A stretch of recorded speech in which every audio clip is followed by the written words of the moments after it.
Hey folks, good afternoon. My name is Francis Collado. I'm your Executive Director of Visual Communications. I'm coming to you from Los Angeles' Little Tokyo. We acknowledge the Tongva people, the stewards of this land before we came to live here. Thank you for creating community with us at the Los Angeles Asian Pacific Film Festival. Our next C3 Converse Artist Conversation centers around the CEline Archive, which just had its world premiere yesterday and fittingly kicked off Filipino American History Month. My role here at VC, while I get to celebrate with artists, filmmakers, and folks in the industry, what I really nerd out about are folks like CEline, Perenya Shimizu, and these professors and educators in our communities. My training is Asian American Studies from Cal State Long Beach. I'm here today because of folks like Linda Maram, Barbara Kim, Larry Hashima, Dean Tojin, Oliver Wang. From them, I was exposed to films by Renee Tajima Pena, Grace Lee, Valerie So, and thoughts and ideas by folks like Theo Gonzalez and CEline. When I was discovering my Filipino-American self and our shared histories back in the early 2000s, this film by CEline would have been everything to me. And it's not just the presentation of Filipino-American histories that we have here, but also the representation of folks in this film like Alex Fabros and Don Mabalan that makes it special. Thank you, CEline, for this. For Filipino-American students, what a privilege it is to have this film at this time. I only wish we could have done this in person. Folks, I'd like to introduce you to our host and moderator of the next panel. Please welcome our festival programmer of years past and co-host of the podcast, This Filipino-American Life, Elaine Delales. And before I go, I think everybody here, Elaine's the perfect host for this. You know, in March of 2019, Elaine messaged me and was like, is this playing at the festival? Is this playing at the festival? And she was really adamant about it. And I told her it's not ready yet, so wait till 2020. And about a year and a half later, we're here. So thank you, Elaine, for being here with us today. Bye, folks. Thanks, Francis. You make it sound like I bullied you into making sure this happened. Welcome, everybody. Thank you so much for the introduction. Like as Francis said, it's a former festival features programmer. I am so happy to be here participating in this way. I just want to thank everybody behind the scenes for putting this together. These are interesting times that we are in, and so it's so beautiful that we can have the festival in this shape and form. I would love to introduce the director, CEline Perenya Shimizu, to join in this conversation. Hello, CEline.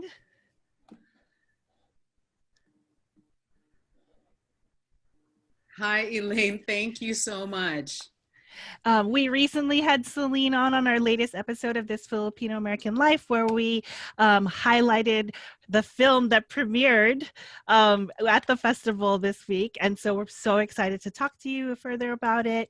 And then CEline, we are so gracious and lovely to have members of CEline Navarro's family, the subject of your film, in the room with us. Could you please introduce them since you have a relationship with these folks? I'd like to introduce Mama Lucia Navarro Isleta, and also her daughter, Tutsi Reyes. Lucia is the only living daughter of CEline Navarro, and she just turned 93 years old last week. And Tutsi is her only daughter, and a phenomenal cook who welcomed us into her wonderful home.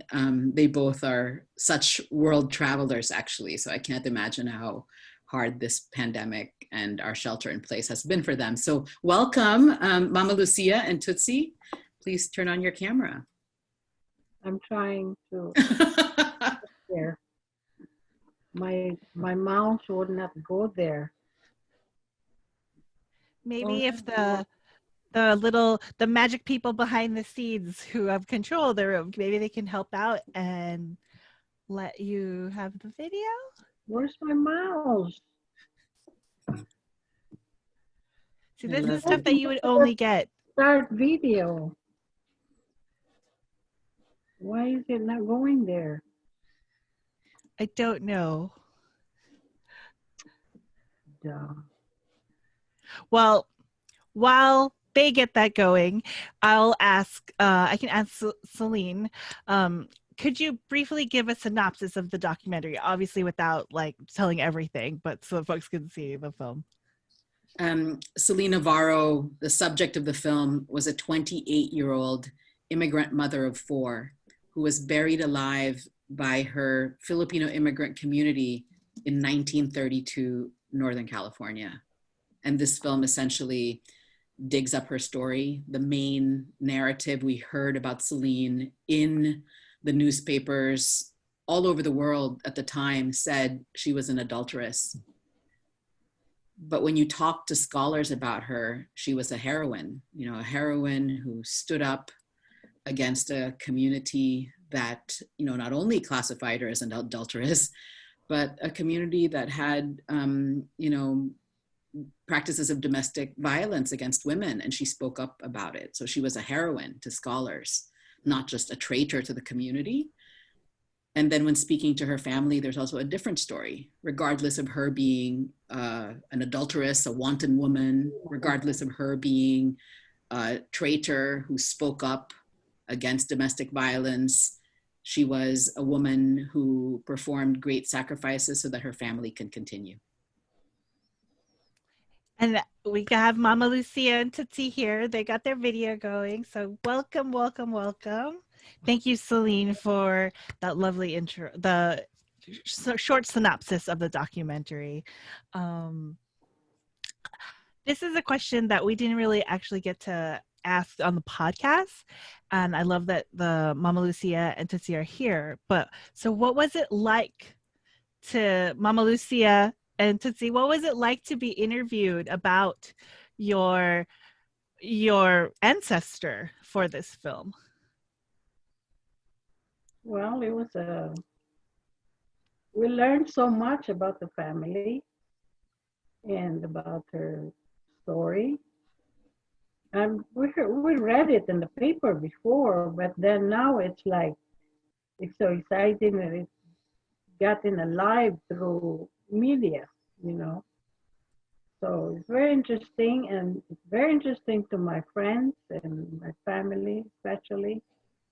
And I'm glad that CEline is all the original for all this happening. Thank you, CEline. Thank you, Tootsie.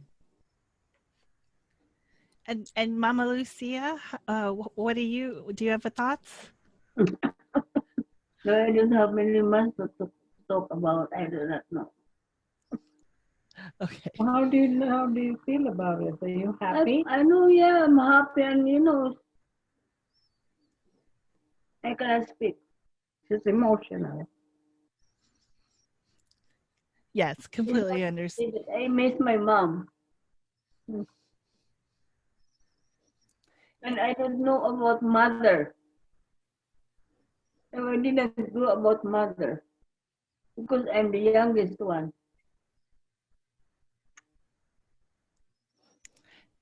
And now I have one daughter and 3 grandchildren, and I have 11 great grand, and they call me super grandma. So I'm super to them. But I didn't recognize that I have a mother.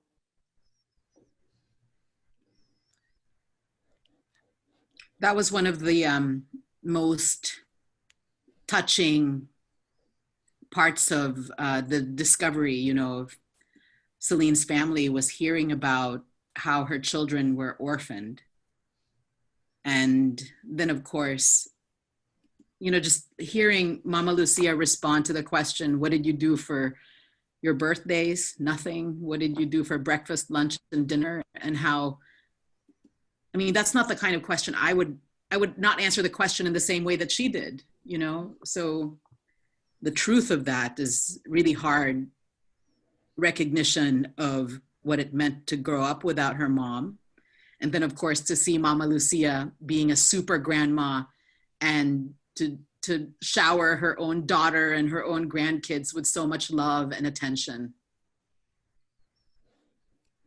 Yeah, and this story is It's just so timely because it is October and it is Filipino American History Month, and the narrative that many of us know about this era in time is all about the manongs, and so it's always about the men. And so I personally didn't realize that there were women in the States at the time. And so, CEline, can you talk about what it was like to find CEline Navarro's story in the records, and just like how that path led you to exploring this story?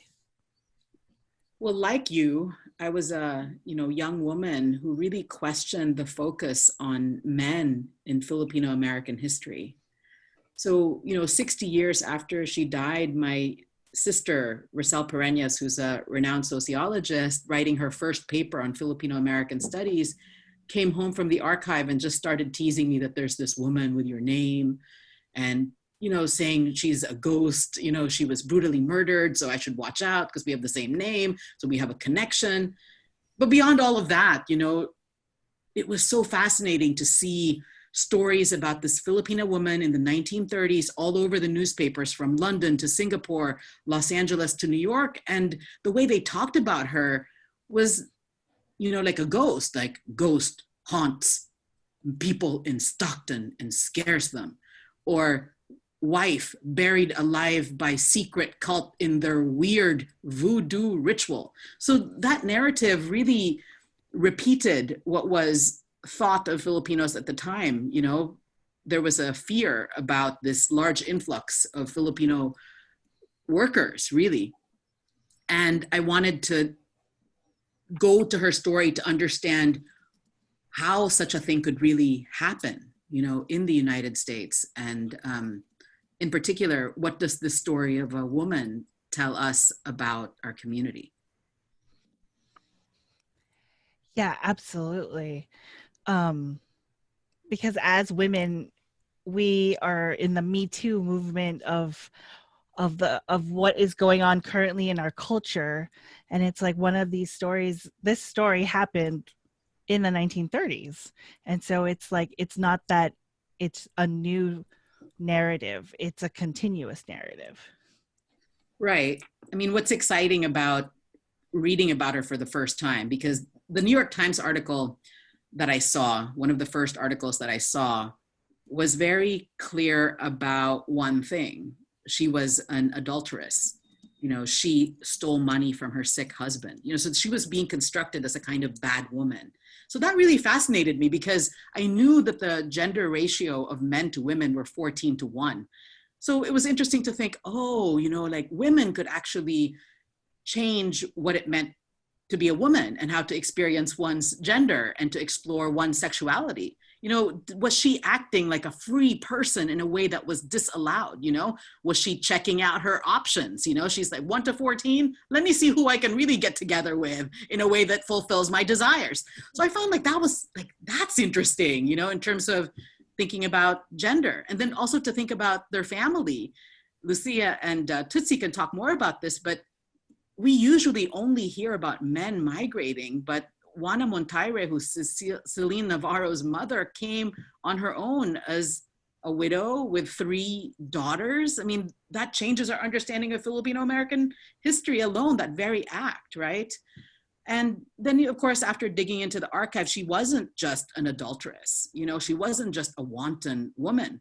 There's this other reality that scholars shared, which is she testified against 4 men, Filipino men, who beat up another Filipino man for helping to save a white woman from her Filipino husband, who was a known domestic abuser in the community.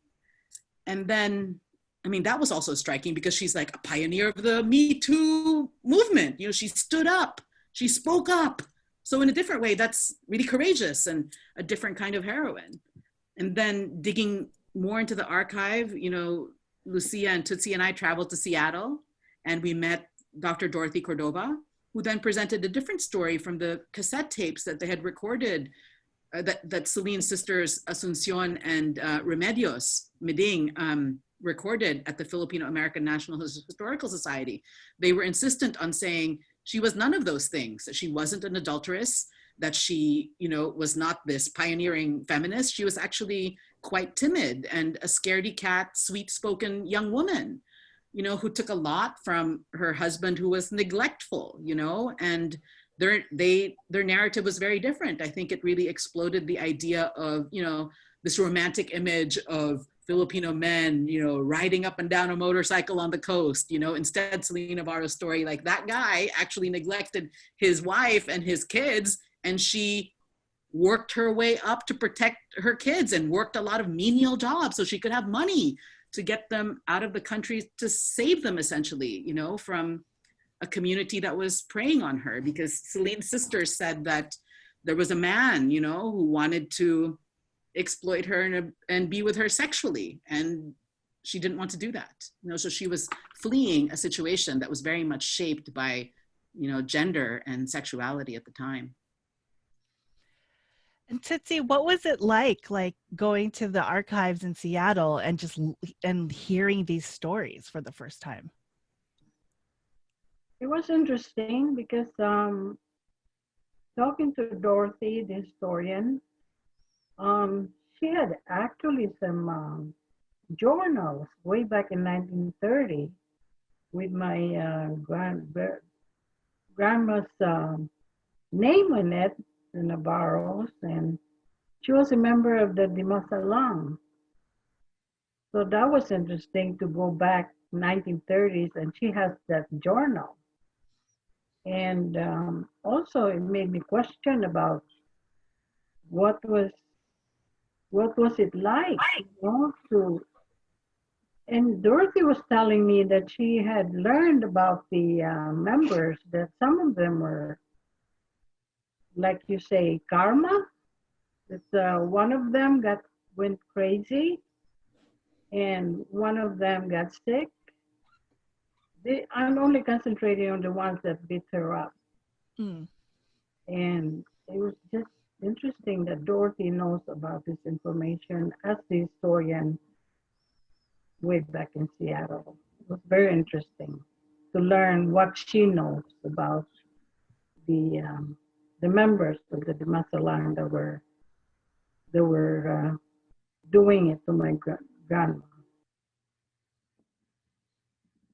The documents were really interesting to see the names of her indicted and acquitted killers, you know, next to Celine's name or a page away. I mean, they knew each other as a community.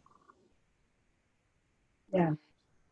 Yeah, that part is just really, that is like very fascinating because as Filipino Americans, when you meet another Filipino, you're always like, oh, where are you from? Where are you from in the Philippines? Maybe we're related. I mean, in the green room when we had just been like hanging out, we were sharing how like my parents are from Mindanao and I'm Bisaya, so like there's always like you do this mental math, right, of like maybe we know each other or what is the connection. And yet with your family history, like there's a different, maybe there's a connection, but like is your family, is the connection like, are you one of the adversaries? And that's such a fascinating backstory to like have there. And like in the film you see the archives, right, in Seattle, and but you also, CEline, you go to these storage spaces, right? Was the storage space in Stockton or was that in Seattle?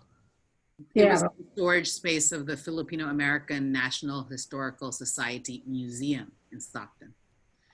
Wow. Okay, so that, when you were in that space, like, were you looking at Celine's story? Were you looking for Celine's story initially, or were you looking for like just general stories at that time? We were told that the fraternal organization, you know, to which CEline belonged, donated their materials, you know, including their chairs, their documents, their regalia that they wore to various ceremonies. And they welcomed us to their storage space in order to go through the materials. And it was really quite affecting to find trunks that had the Maria Clara Lodge name on it, which is the women's auxiliary of the fraternal organization to which CEline belonged. And so to think that, you know, that I could open that box and to touch the very garments that these community members surrounding CEline, you know, wore. And, you know, these storage spaces, archival spaces, are our way of telling our future, you know, community members what is important to us and what should be preserved, you know, versus thrown away. And so, you know, the box that I opened that said Maria Clara Lodge, the first thing that came out of it was kind of this strange plastic skull, you know, which symbolized death, right? And then the Bible, and as well as the garments, which had all over it, like weavings, embroidery of the scales of justice. So it was so strange to see, you know, flanking together, you know, these objects flanking each other were symbolizing justice, religion, the kind of moral judgment that she lived under, you know, decided by the community who classified her as a bad woman.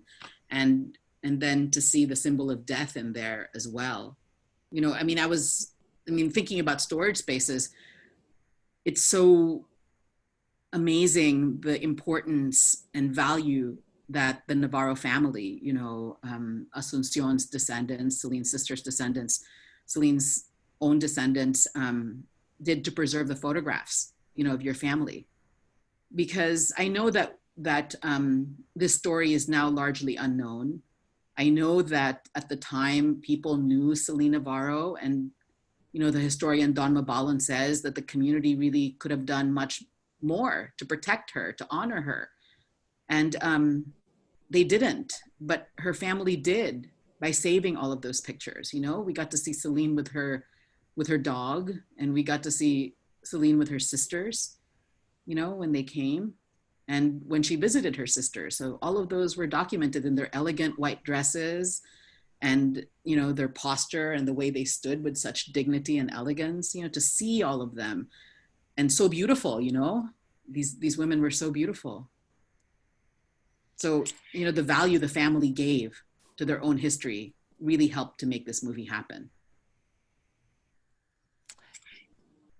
Yes, absolutely. The whole idea of like the storage spaces and seeing like the boxes, it makes me wonder, what's it going to take to get our history, like Filipino American history, more out there without restoring to like a glorification or reductionist narrative of what we have experienced. Do you have any thoughts on that, CELINE? Well, I was really struck by the very formal documents that the fraternal organization used to govern the relationships. You know, I read some of it during the film where, you know, they documented how much each family gave, you know, $10 in 1930. Like, how much is $10 in 1930, right? So much more than what $10 is now, you know, but they really were involved in every aspect of their everyday life, you know, like moving, baptisms, weddings. It's also really notable that CELINE's family, like Mama Lucia at her house, showed us her mother's death certificate, you know, and how the death certificate really confirmed the reality of what happened, you know, speaking to us, you know, from history.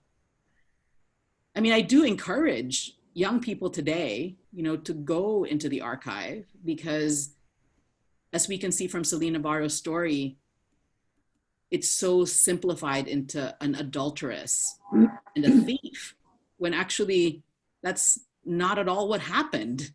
That she had so much more dimensions to her, you know, like being a kind, caring person in the community, being a devoted mother. So none of that showed up. So it really is up to us to not believe, you know, what we read in the media, which is, you know, situated within a historical moment when Filipinos were feared and, you know, were experiencing really intense racism and segregation. So unfortunately, you know, the burden is on us to really be not satisfied with the stories that are about us, and to actually act on it and read and study and find out. Yeah, absolutely. I mean, given that for most of us growing up in this country, the thing that you read about Filipinos or Filipino Americans is like a small paragraph about the Spanish American War, which then alludes to like Filipino Americans, but that's it. At least that was my experience growing up. And it was like, that was what I saw in my AP history textbook. And I didn't see anything else about what our stories were like. And I love that point that you make of like to not be satisfied, because there are more stories, right? We have a question that somebody has asked that I think that it sounds great. Is what was the most surprising thing you found out about early migrant Filipinas, CEline?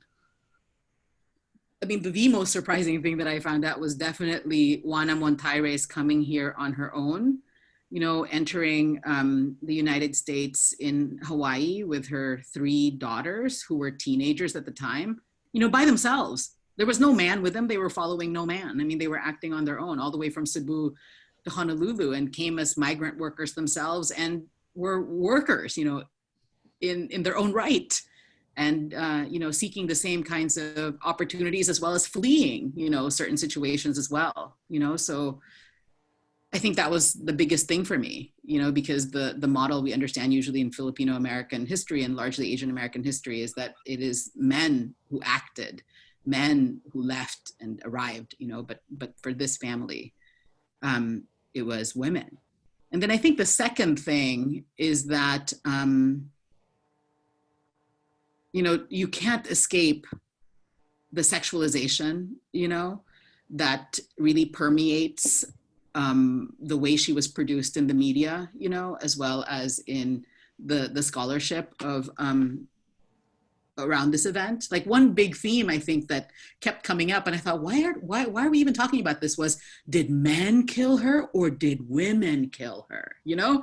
And that's so interesting to me, because I think that question of, do women just follow men? Do women act on their own, you know? Mm-hmm. Is one that people are genuinely asking, you know, and you can see that they definitely did. They definitely, you know, had power, and they definitely were disciplined and suppressed. All of that was going on, you know. And I think the most actionable thing was that somehow CEline Navarro was able to travel back and forth. You know, she had $200 in her pocket when they found her, and she had, you know, jewelry. So she adorned herself, you know, that was interesting. And she had, you know, agency and mobility, you know, she did things. They were not just in the periphery. Like when you see these beautiful romantic images of Filipino manongs, you know, I mean, they're gorgeous. They're like in their all denim outfits and their bandanas and their fedoras and their suits, and they're dancing. They look amazing. And the women are always like in the back of some guy, or they're like behind something, you know, but they deserve their own photographs, you know, and we just really don't have them, you know. I mean, the ones I found were definitely like beauty pageant ones, you know, there was quite a lot of that. Yeah, and you say that they deserve their own photographs, and CELINE's family had those, right? Oh so they knew to like to document, like there is like like you said like an agency, like a self agency that you have to document your family, and it's like almost. I mean, we have selfies these days. Everybody is like taking pictures of themselves and putting it at their best light, and like it's interesting how that need for preservation or like I don't want to say like validation, but also like the need to like put a stamp in this world that I am here of my own, you know, like not that I'm here to be someone else's gaze, but I am here to have my own story.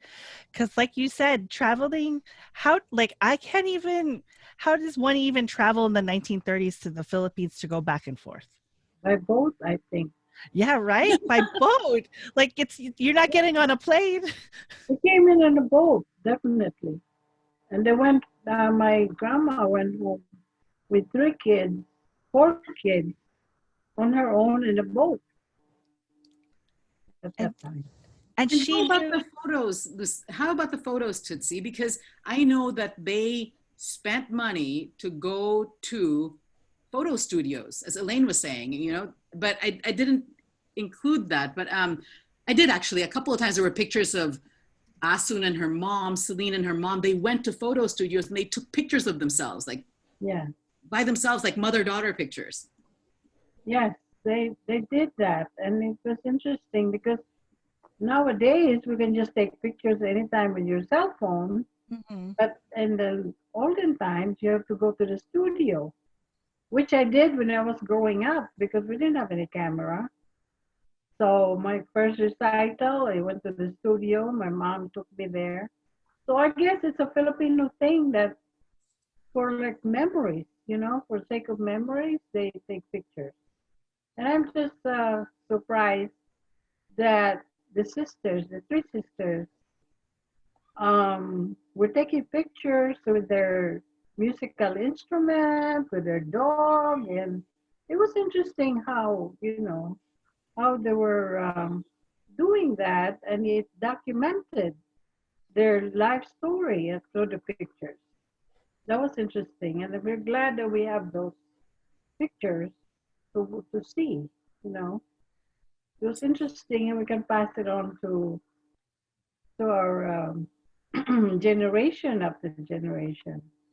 And I admire Mike de Gampat for gathering everybody that's under Juana Montaire, and he kept a lot of pictures with the first marriage, with first batch of children of Montaire, and the second batch, and meeting the youngest one, Uncle James, which is in Virginia. It was so interesting that he also had stories about the sisters, especially the one that raised him, is Asuncion. Asuncion was the one that raised him.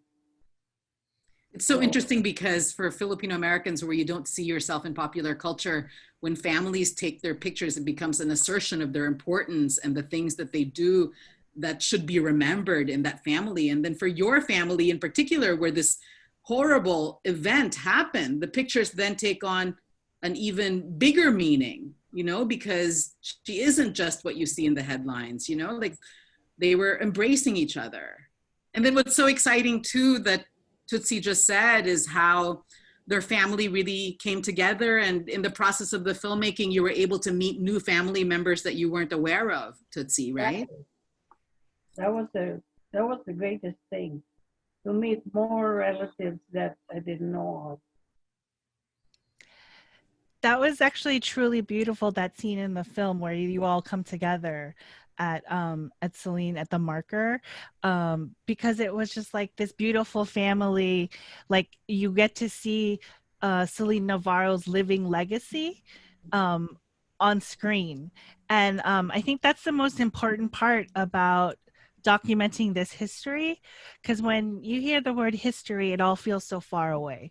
It all feels like it happened a long time ago. Mm-hmm. And this film is representation of history, is living history. Like CEline Navarro's story lives through Mama Lucia and Tutsi and all the descendants in this film, these beautiful people who it is absolutely touching that they get to like say their piece to their ancestor, to claim it. It's so beautiful to see, because like for so many of us, we don't get that opportunity. Like we don't, like a lot of us don't know like how or why we're here. We just know that we're here. And this film gives you that for your family. And it's like, as Filipino Americans, it transcends. Like it may not be our family story, right? Like we are not blood relatives, but I consider watching this film, I was like, these are my peoples. Like this is our history. This is beautiful. It's a blessing for us. Yeah. It's a blessing. Absolutely.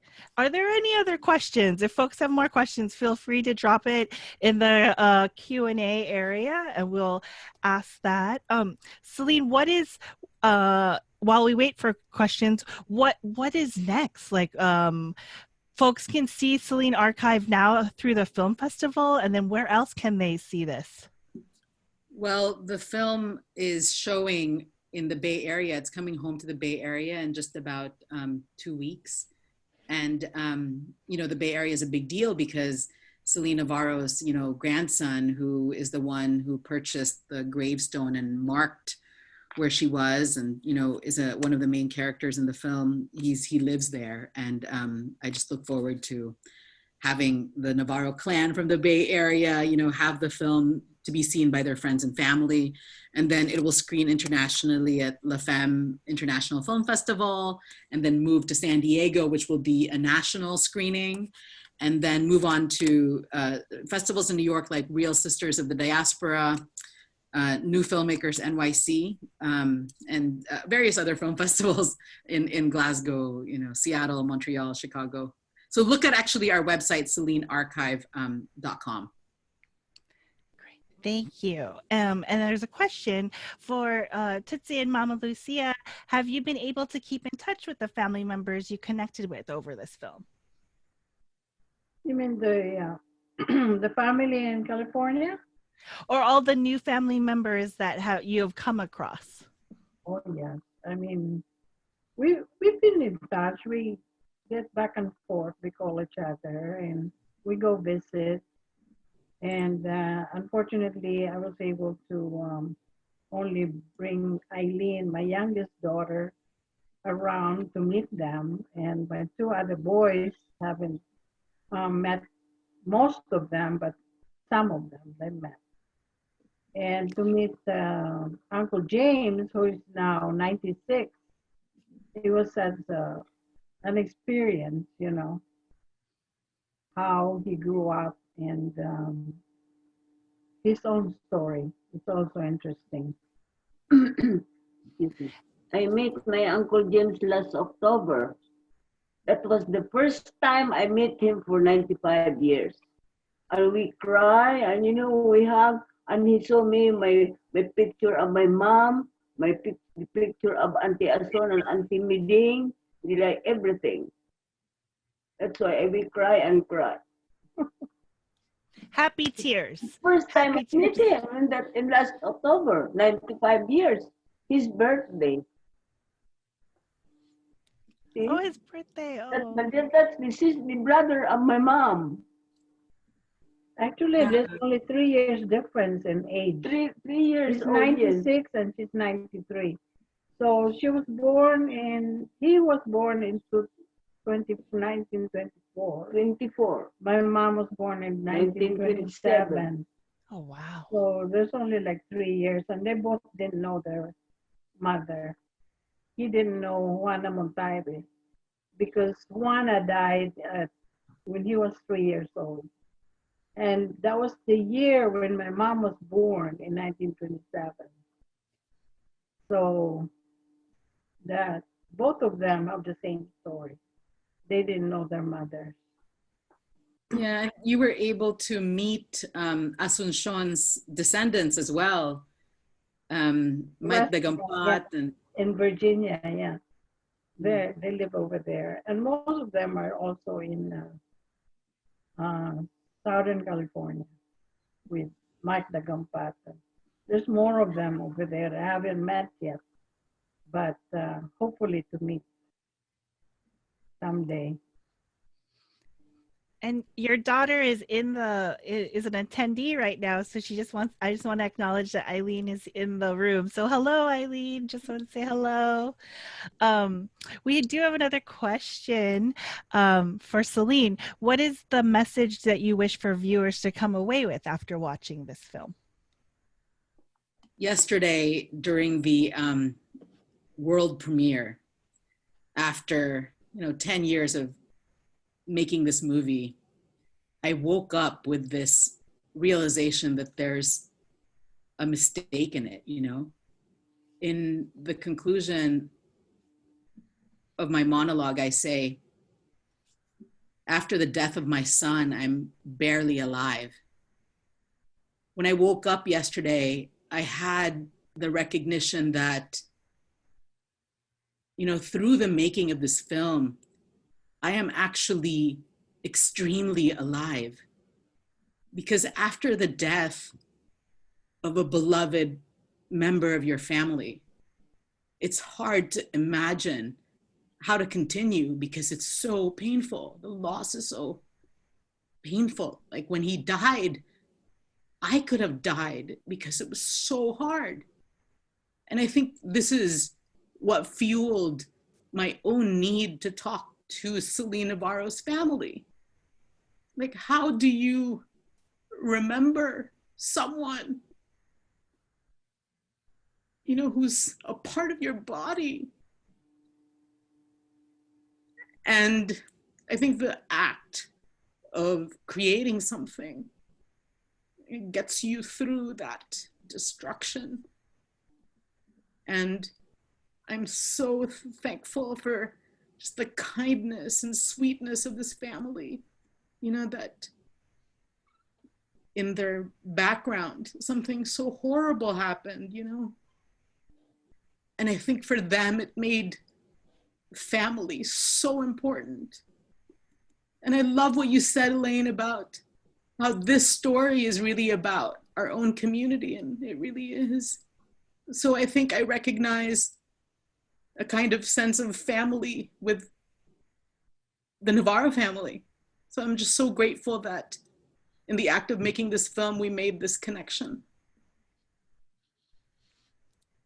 Yeah, that's just so beautiful. And like, thank you for sharing, CEline. Yes, just we have your sister to thank, to who's a research and sisterly teasing of like, ooh, there's a woman out there who has this name that's your name, inspired you to pursue this film and to create this story. It's just, now it's out there for everyone to see and for everybody to learn, and then to also, like you said, to question history, right?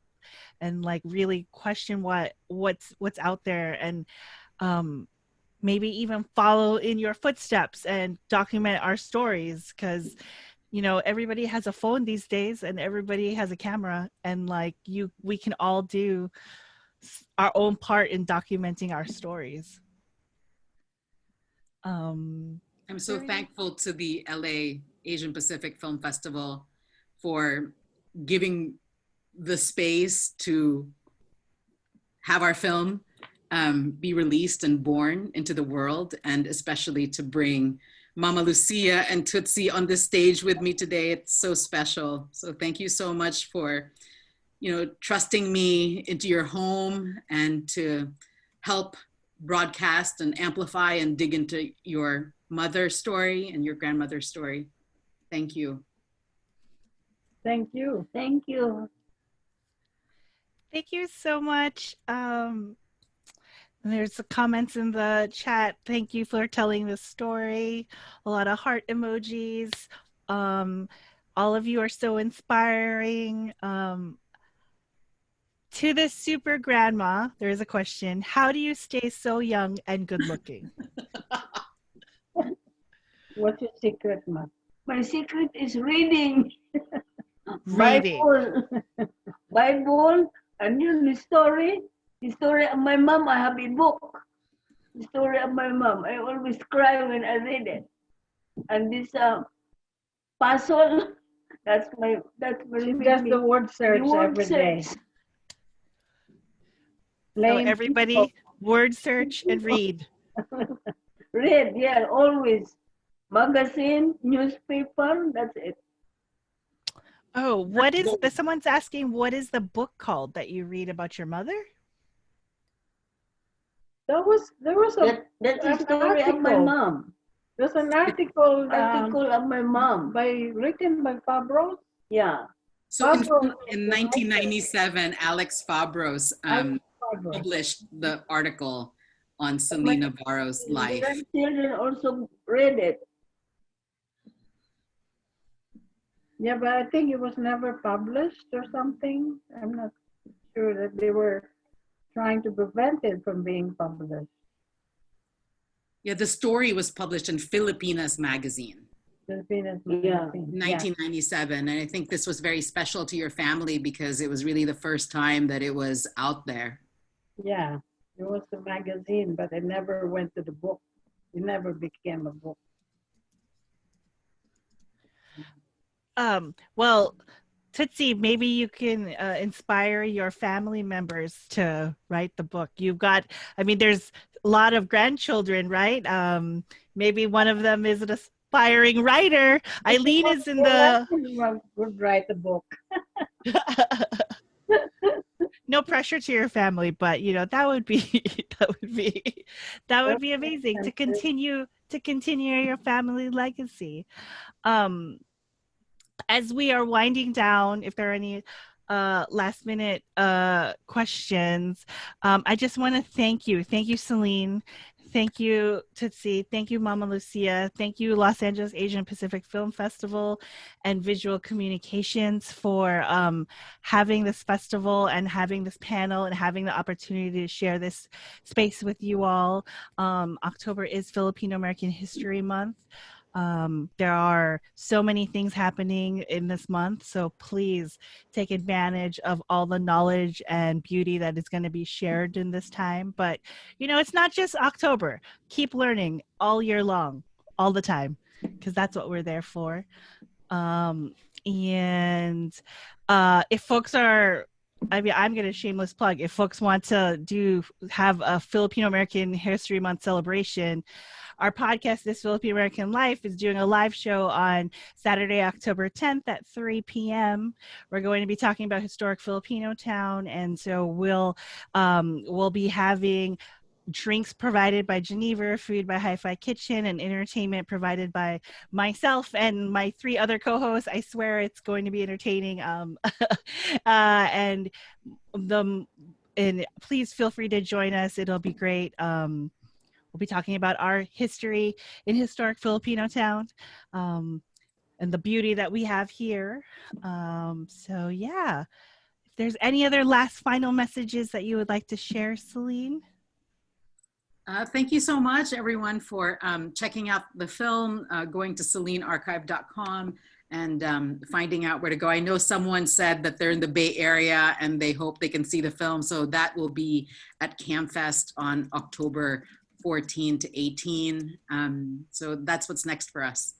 Thank you so much, Elaine. Thank you for having us. Thank you. It was fun.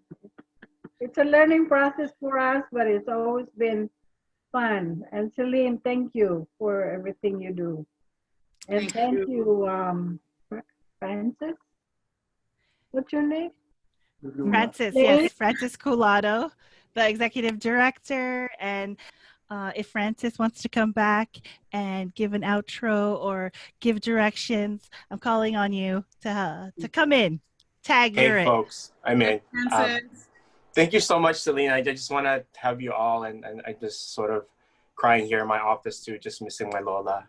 So thank you for the work that you do, CEline. Thank you, Mama Lucia and Tootsie and all your families here and sort of bringing this to the forefront. Thank you, Elaine, for doing the same work too. We look forward to the party on the 10th. And folks, please stay tuned. About 5 minutes, we're gonna start the next panel with the girl who left home. Okay? Take care, everybody. Thank We'll see you. you soon. Bye, thank you. Seeing you.